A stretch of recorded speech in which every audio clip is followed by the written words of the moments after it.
Todo ano, bilhões de pessoas ao redor do mundo assistem ao Carnaval do Rio de Janeiro, a maior festa do planeta. Um espetáculo de cores, samba e alegria transmitido para mais de 190 países. Mas o que ninguém te conta é que esse espetáculo foi construído sobre um acordo entre o governo e o crime organizado. E que sem esse acordo, o carnaval que você conhece hoje nunca teria existido. O Sambódromo foi construído em 110 dias, com 2.500 operários trabalhando dia e noite. Projetado pelo maior arquiteto do Brasil, inaugurado às pressas e financiado por décadas por criminosos que o próprio governo reconhecia publicamente como os donos da festa. Hoje você vai descobrir a história que o Carnaval nunca quis que você soubesse. Antes de continuar, se inscreve no canal agora. Toda semana um lugar do Brasil que você conhece tem uma história que ninguém te contou. Ativa o sininho para não perder. Agora vamos continuar. Para entender o Sambódromo, precisa entender o Rio de Janeiro de 1983. A cidade estava em crise.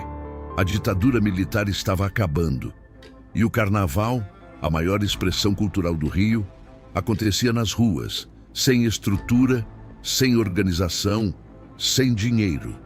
Todo ano era um caos, e o novo governador eleito, Leonel Brizola, sabia que precisava mudar isso. Foi o antropólogo Darcy Ribeiro, vice-governador de Brizola, quem teve a ideia. Um lugar fixo, permanente, projetado especificamente para os desfiles das escolas de samba. Uma passarela do samba. E quem projetaria seria Oscar Niemeyer, o mesmo arquiteto que tinha projetado Brasília. O maior nome da arquitetura brasileira colocado a serviço do Carnaval. Em 1983, Oscar Niemeyer apresentou o projeto. E Brizola deu uma ordem que parecia impossível. Tinha que estar pronto para o Carnaval de 1984. Isso significava construir uma obra monumental em menos de 4 meses, 110 dias. 2.500 operários trabalhando em turnos, dia e noite, fim de semana e feriado. A obra, que deveria levar anos, foi feita em meses. Niemeyer projetou uma estrutura revolucionária. Uma passarela de 700 metros com arquibancadas dos dois lados, capacidade para 70.000 pessoas. E um detalhe que pouquíssimos sabem: embaixo das arquibancadas, Niemeyer projetou 115 salas de aula, escolas públicas funcionando durante o ano inteiro no mesmo espaço, onde acontece o maior espetáculo do mundo.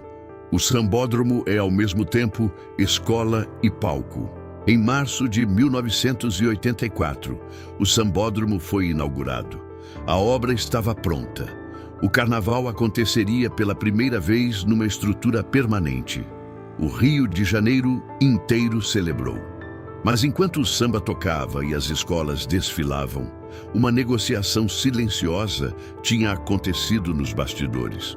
Uma negociação que definiria quem realmente mandava no Carnaval carioca. O jogo do bicho existe no Brasil desde 1892. Criado originalmente como uma loteria do zoológico de Vila Isabel, virou uma das maiores operações criminosas do país. Ilegal, tolerado e incrivelmente poderoso. Nos anos 1980, os banqueiros do bicho movimentavam fortunas. Tinham influência política, controlavam territórios inteiros do Rio de Janeiro. E tinham encontrado uma forma perfeita de lavar dinheiro e ganhar respeito: as escolas de samba. Desde os anos 1960, os bicheiros começaram a se aproximar das escolas de samba. Primeiro como doadores, depois como diretores, depois como donos. Nomes como Castor de Andrade na Beija-Flor, Anísio Abraão David na Imperatriz Leopoldinense, Luizinho Drummond na Portela. Criminosos assumindo o comando das maiores escolas de samba do Rio e transformando o Carnaval no maior evento de lavagem de dinheiro do Brasil.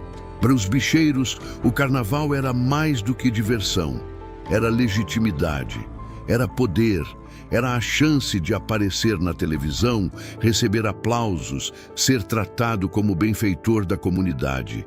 Enquanto a polícia fingia não ver o jogo do bicho nas esquinas, os bicheiros desfilavam suas escolas na televisão nacional. A contravenção se transformava em cultura e o governo deixava acontecer. Quando o sambódromo estava sendo planejado, Darcy Ribeiro se reuniu com os bicheiros para discutir o futuro do carnaval. A reunião foi criticada publicamente.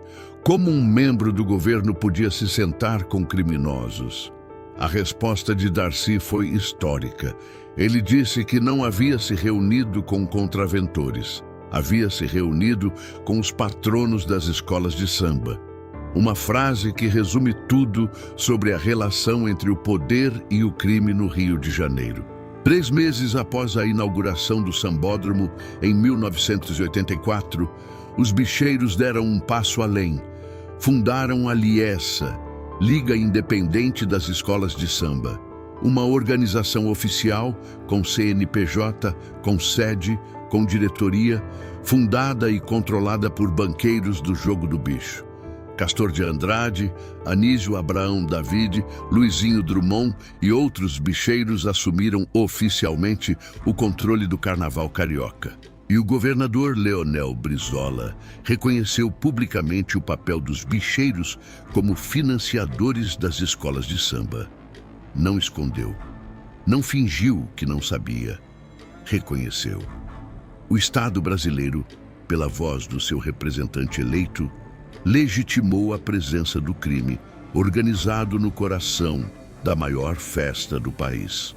Uma cena que seria impensável em qualquer democracia normal e que no Brasil virou história oficial. Nos anos seguintes, o poder dos bicheiros no carnaval só cresceu.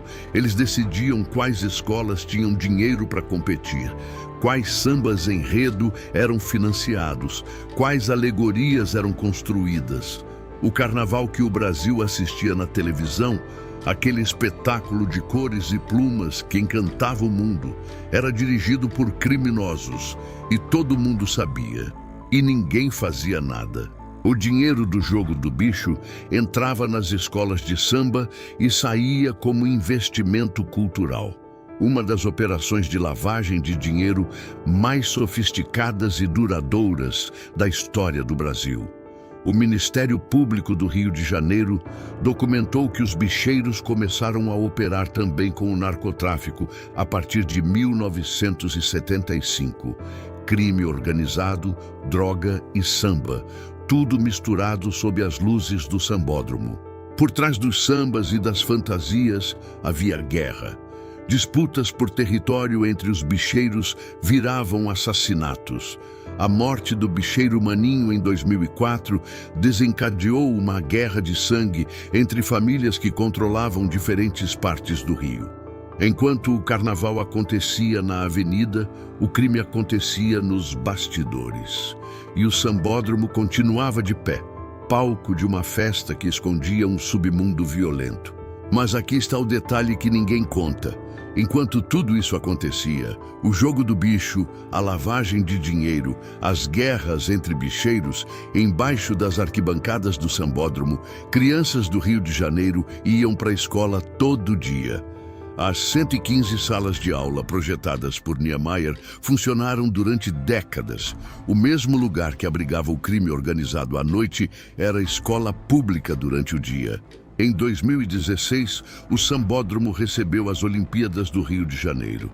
As provas de tiro com arco e a chegada da maratona aconteceram na mesma passarela onde as escolas de samba desfilam. O mundo inteiro assistiu. E pouquíssimas pessoas sabiam que aquele palco olímpico havia sido construído em 110 dias e controlado por décadas pelo crime organizado. Hoje o sambódromo é patrimônio histórico e cultural do estado do Rio de Janeiro, tombado pelo IPHAN em 2021, reconhecido como uma das obras mais importantes da arquitetura brasileira. A influência direta dos bicheiros diminuiu ao longo dos anos. Mas a estrutura que eles ajudaram a construir ainda está de pé. E o carnaval ainda acontece todo ano na mesma passarela. Todo ano você assiste ao Carnaval do Rio de Janeiro e vê cores, samba, alegria. E é tudo real. O carnaval é genuíno, o samba é genuíno, a festa é genuína. Mas agora você sabe o que está por trás. Um arquiteto genial construindo em tempo recorde. Um governo que fez acordos que nunca deveriam ser feitos e criminosos que usaram a maior festa do Brasil para lavar dinheiro e comprar respeitabilidade. O Sambódromo tem 700 metros de comprimento. Foi construído em 110 dias. Tem 115 salas de aula embaixo das arquibancadas. Foi controlado por décadas pelo Jogo do Bicho e recebeu as Olimpíadas de 2016. É ao mesmo tempo escola, palco, patrimônio histórico e cena do crime. O lugar mais contraditório do Brasil. E agora você sabe de tudo. O lugar sempre falou. Agora você sabe ouvir. Se você não sabia de metade disso, compartilha esse vídeo agora. Manda para quem você conhece que ama carnaval. Garanto que vai olhar para o Sambódromo com outros olhos. Se inscreve no canal. Toda semana um lugar do Brasil tem uma história que ninguém te contou. O lugar fala. Você só precisa ouvir.